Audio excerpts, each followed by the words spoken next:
আজানের আগে নামাজ আদায় করলে কি নামাজ হবে? মেয়েদের মুখের অবাঞ্ছিত পশম উঠিয়ে ফেললে কি গুনাহ হবে? ছোট বাচ্চাদের কার্টুন বিশিষ্ট জামা পরানো জায়েজ হবে কি? নিজে না কিনলে অন্যদের হাদিয়া দেয়, এক্ষেত্রে করণীয় কি? কাউকে ব্ল্যাক ম্যাজিক করা হলে কিভাবে তার চিকিৎসা শরীয়ত মোতাবেক করা যেতে পারে? ফ্লোরে যদি কোনো নাপাক লেগে থাকে তার উপর জায়নামাজ পেতে নামাজ পড়লে নামাজ হবে কিনা? মৃত স্ত্রীর মুখ দেখা জায়েজ আছে কিনা? সিগারেট খাওয়া বাদ দিতে চাই কিন্তু পারছি না, কিভাবে পারবো? রাত জেগে পড়লে কি কোনো গুনাহ হবে? আমার তাহাজ্জুদ নামাজের সময় প্রচন্ড রকমের ভয় অনুভব হয়, এতে আমার নামাজে মনোযোগ ঠিক থাকে না, এমন অবস্থা আমি কি করতে পারি? প্রবাস থেকে ভিডিও কলে পিতামাতার জানাজা শরীক হতে পারবো কিনা? প্রশ্নোত্তর আলোকিত ভুবনে আমরা প্রবেশ করি। খায়রুন নাহার মুক্তা লিখেছেন, মৃত স্ত্রীর মুখ দেখা জায়েজ আছে কিনা? স্বামী তার মৃত স্ত্রীকে দেখতে পারবেন।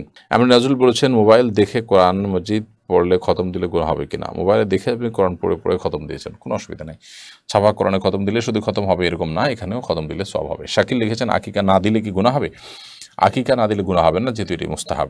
আব্দুল্লাহ জুবাইর লিখেছেন, প্রবাস থেকে ভিডিও কলে পিতামাতার জানাজা শরীক হতে পারবো কিনা? ভিডিও কলে আসলে নামাজ হয় না, আপনি ভিডিও কলে জানাজা দেখতে পারেন, জাস্ট আপনি সেটা দেখে মনেরকে সান্ত্বনা দিতে পারেন, জাস্ট এটুকু। এখানে নামাজের শরীক হওয়ার সুযোগ নেই। তবে সেখানে কেউ দোয়া করলো, আপনি তাদের সাথে দোয়া শামিল হলেন, সেটা হতে পারে, যদিও যৌথ দোয়া মুর্দাকে কবর বা দাফন করা বা জানাজা কেন্দ্রিক কোন হাদিস দ্বারা প্রমাণিত নয়। সঞ্জিদা হাসান আপনি লিখেছেন, কসরের নামাজ সম্পর্কে জানতে চাই। বোন সঞ্জিদা, আপনার প্রশ্ন উত্তরে আমরা বলতে চাই, কসরের নামাজ এটা যখন মানুষ সফরের দূরত্বে যাবে, 48 মাইল, যেটা কিলোমিটারের হিসাবে 75 থেকে 78 কিলোমিটার হয়, এরকম কিলোমিটার দূরত্ব যখন আমরা সফর করার উদ্দেশ্যে বের হব, তখন সেটি নিজের যে এলাকার এরিয়া আছে সেটি পার হওয়ার পর থেকে নিয়ে কসর শুরু হয়ে যাবে, সফর শুরু হয়ে যাবে। সফর যখন শুরু হবে তখন কসর প্রযোজ্য হবে, এবং কসরের নামাজ জোহর, আসর, এশা এই নামাজগুলোকে 2 রাকাত করে আল্লাহ তাআলা করে দিয়েছেন, আর মাগরিব এবং ফজর যথারীতি 3 রাকাত 2 রাকাতই আছে।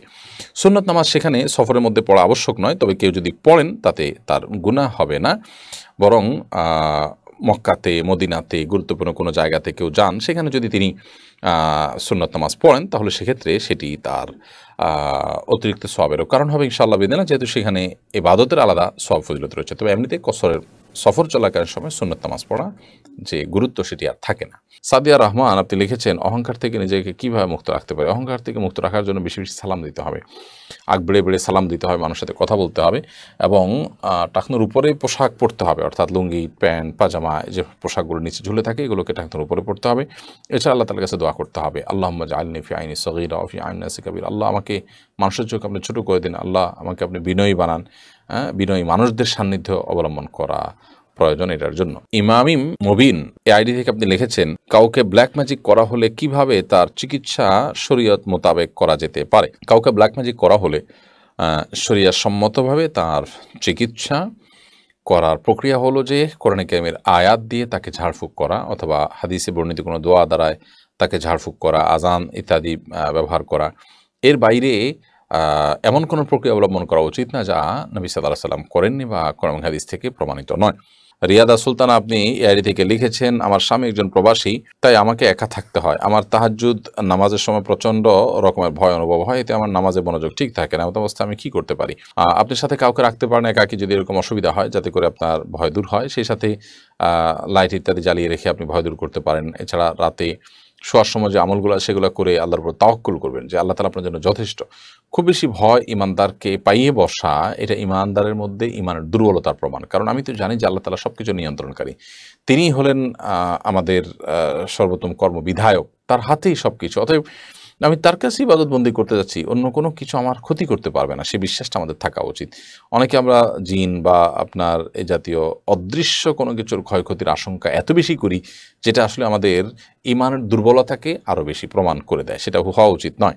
বরং এগুলোর প্রতি ভয় আমরা করব না, ভয় করব আল্লাহ তাআলাকে, এবং এগুলোর পর আমরা সতর্ক থাকবো, আমল করব। আমল করার পর আমি নিশ্চিত হয়ে যাবো আল্লাহ তাআলা আমার নিরাপত্তার দায়িত্ব নিয়েছেন, অতএব আমার টেনশনের কোনো কারণ নেই। আশিক মণ্ডল লিখেছেন ইন্ডিয়া থেকে, ফ্লোরে যদি কোনো নাপাক লেগে থাকে তার উপর জায়নামাজ পেতে নামাজ পড়লে নামাজ হবে কিনা? স্পষ্ট নামাজ নাপাক যদি লেগে থাকে সেই জায়গায় নামাজ না পড়ে অবশ্যই আপনার উচিত অন্য কোনো জায়গায় আশেপাশে নামাজ পড়া। আব্দুল্লাহ আসাদ আপনি লিখেছেন, সিগারেট খাওয়া বাদ দিতে চাই কিন্তু পারছি না, কিভাবে পারবো? দেখুন, এর জন্য দরকার হলো সদিচ্ছা। আপনি বাদ দিতে চাচ্ছেন যে এই চাওয়াটা আপনার খুব সিরিয়াসনেসের সাথে হচ্ছে না। যদি খুব সিরিয়াসনেসের সাথে চাওয়াটা হতো তাহলে অবশ্যই আপনি সেটি বাদ দিতে কিন্তু পারতেন। বিধায় আমার মনে হয় যে নিয়তটা হওয়া দরকার স্ট্রং। মানুষ যদি প্রতিজ্ঞা করে কোনো কিছু করবে, আপনাকে যদি এখন মনে বলা হয় যে সিগারেট খেলে আপনাকে মৃত্যুদণ্ড দেওয়া হবে বা কোনো কঠিন শাস্তি দেওয়া হবে, বা সিগারেট খাওয়া বন্ধ করলে আপনাকে খুব লোভনীয় মহা আকর্ষণীয় আপনার কোনো কাঙ্ক্ষিত বিষয় আপনাকে দেওয়া হবে, তাহলে কিন্তু আপনি এটি বাদ দিতে পারবেন এবং সেটার জন্য আপনি কারোর কাছে প্রশ্ন করার প্রয়োজন হবে না কীভাবে বাদ দিবেন। তো এই জন্য সিগারেট খেলে যে গুনাহ হবে তার যে প্রায়শ্চিত্ত আপনাকে করতে হবে জাহান্নামে, সেটি আপনি চিন্তা করুন এবং এটি পরিহার করলে যে আল্লাহ তাআলার কাছে আপনি প্রিয়পাত্র হবেন সেটির প্রতি দৃঢ় বিশ্বাস অন্তরে স্থাপন রেখে আপনি প্রতিজ্ঞা করুন। ইনশাআল্লাহ বিদিনিল্লাহ মানুষের দ্বারা অসম্ভব বলতে কোনো কিছু না। রমজান মাসে সাধারণত একটা বড় অংশ দিন এবং রাতের বড় অংশ আমরা এঙ্গেজ থাকি রোজা তারাবি ইত্যাদিতে, অতএব বাকি অংশটা আমরা চেষ্টা করে যদি একটু শক্তভাবে নিজেকে আমরা নিয়ন্ত্রণ করার চেষ্টা করি, ইনশাআল্লাহ বিদিনিল্লাহ সেটা করতে পারবো এবং খুব বেশি কঠিন কিছু হওয়ার কথা নয়। রমজান মাসে তুলনামূলক ইজি হওয়ার কথা, ছাড়ার জন্য একটা গুড টাইম সেটা। সুফিয়ান নাসির আপনি লিখেছেন, রাত জেগে পড়লে কি কোনো গুনাহ হবে? আমরা তো জানি এশার পর ঘুমিয়ে পড়া উচিত, এশার পর যত দ্রুত সম্ভব ঘুমিয়ে পড়া উচিত। গভীর রাত পর্যন্ত জেগে পড়লে গুনাহ হবে না, কিন্তু এটা অনুচিত, কারণ আমাদের ইবাদতের জন্য এটা সমস্যা তৈরি হয়, ফজর পড়তে অসুবিধা হয়, অনেক সময় গভীর রাতে শোয়ার কারণে ফজর মিস হয়ে যায়, আর তাহাজ্জুদ পড়া তো অনেক অসম্ভবই হয়ে যায়। এসব কারণে গভীর রাত পর্যন্ত জেগে না পড়ে তাড়াতাড়ি শুয়ে রাতের যে পড়াটা যেটা পড়ার কথা ছিল সেটা বরাদ্দ করে ভোর রাতের দিকে পড়া, সেটা অনেক বেশি আরও উপকারী হয় আমাদের জন্য। হাসান আহমেদ লিখেছেন, আমি ছোটবেলায় আমার মা ও বাবার পকেট থেকে তাদের অজান্তে অনেক টাকা নিয়ে খরচ করেছি, তারা বেঁচে আছেন, আমার করণীয় কি? দেখুন, আপনার বাবা মা বেঁচে থাকলে তা তো রাস্তা খুব সহজ, কারণ আপনি বাবা মাকে বলবেন যে আমি তোমাদের পকেট থেকে টাকা নিয়েছি বা তোমাদের ব্যাগ থেকে টাকা নিয়েছি তোমাদের অজান্তে, তোমরা আমাকে সেটার জন্য ক্ষমা করো কিংবা আমাকে অ্যালাউ করো। আপনি কোনো না কোনোভাবে তাদের কাছ থেকে যখন এটার অনুমোদন নিয়ে নেবেন এবং তারা আপনাকে মাফ করে দিবেন, তাই আর আপনি দায়মুক্ত হয়ে যাবেন। যদি সেটা না হয় তাহলে সেক্ষেত্রে ফেরত দিতে হবে। অতএব যে কোনো মূল্যে এটি আমাদের করতে হবে।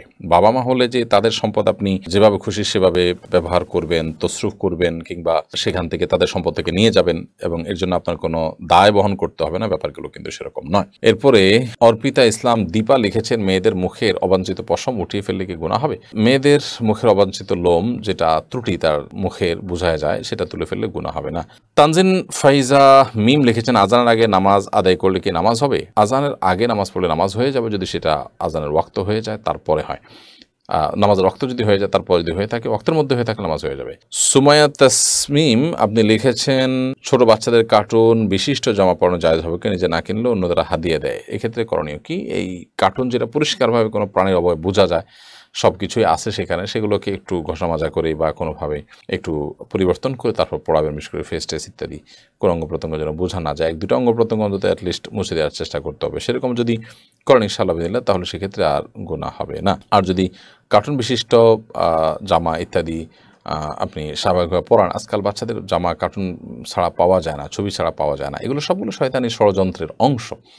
এই জন্য উদ্যোক্তা ব্যবসায়ীরা অনেকে হালাল এবং শরিয়া অ্যালাউ করে এরকম কোনো জামা কাপড়, সেটাতে কোনো চিত্র থাকতে পারে, আল্লাহর কোনো সৃষ্টি থাকতে পারে, যেখানে প্রাণী ছাড়া অন্য সৃষ্টি, কোনো সাধারণ চিত্র, গাছপালা, কোনো উদ্ভিদ, এগুলোর কোনো ছবি থাকতে পারে, কিন্তু প্রাণীর ছবি অঙ্কন করে সেই পোশাক বাচ্চাকে পরানো যায় না, কারণ সেখানে আমাদের ফেরেশতা প্রবেশ করেন এবং বাচ্চারা আজকাল অনেক অসুস্থ হচ্ছে এবং দুষ্টু জিনেদের অনেক বেশি এফেক্টেড হচ্ছে, সেটার একটি কারণ এটিও।